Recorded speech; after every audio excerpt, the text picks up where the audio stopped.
This is Eric with the Eric and Mark Show, Playground Rules podcast with a short reflection. We have seen several examples by now of how the playground rules have infiltrated adult organizations with their antics. It's going to probably take a long time before adult organizations understand that playground rules exist in their group, and there will be a process to identify the affected areas and start to make the necessary changes. In the meantime, I will give you some actionable items and tangible things that you can try to either get out of a situation you're currently in, or avoid getting yourself into a situation where this phenomenon may get the best of you. Let's see how you can use the knowledge of the playground rules as a job seeker as you try to find the organization that will allow you the growth, opportunity, and career longevity that you hope for and are probably qualified for. There are a few aspects to consider as you look for that ideal organization. The last thing you want to do professionally is leave the playground situation you're in only to find yourself stuck in another one. The first process you should seek to unveil in your job search is the promotional standard of the organization to which you are applying. An organization that runs like a playground will promote based on things like seniority and interoffice politics. Another giveaway that the organization you are applying for runs like a playground is its retention rate. While you may not get a totally objective answer and depiction at the interview table, make sure to take advantage of that situation when asked by the interviewing panel if you have any questions for them.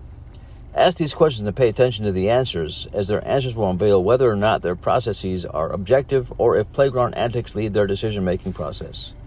Question 1. How long has their most senior employee been there?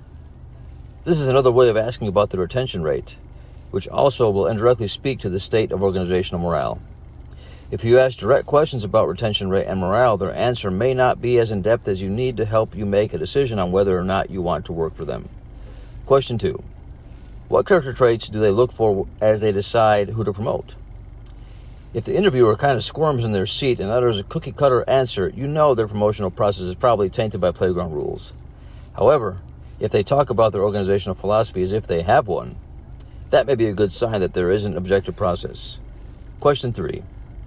Do they have a mentorship program, and are employees not in leadership positions allowed and encouraged to take leadership courses offered by the organization? Their answer will be a big sign of the existence of playground rules within their organization.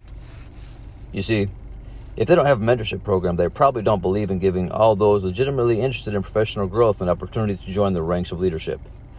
The absence of a mentorship program is probably a sign that organizational growth is reserved for the playground executive and their clique. Remember, playground rules are the default structure by which human interaction is governed in the absence of a formal organizational rulebook and practice. Be wary of organizations that don't appear to have given any previous thought to the 3 questions that you asked. If they don't seem to have a formulaic approach through which they promote, advance, and mentor their employees, the likelihood is that they run like a playground where relationships are a bigger driving force than work ethic and value. Keep in mind that when you are applying for a position, you are really looking for an opportunity that will open the doors for other opportunities to follow. If you get a job in an organization that runs like a playground, you will probably be stuck at the level they hired you in. As you look for an organization with which to share your talent with, you'll be wise to figure out if what you bring to the table will be valued and rewarded or just simply used as an end towards their means.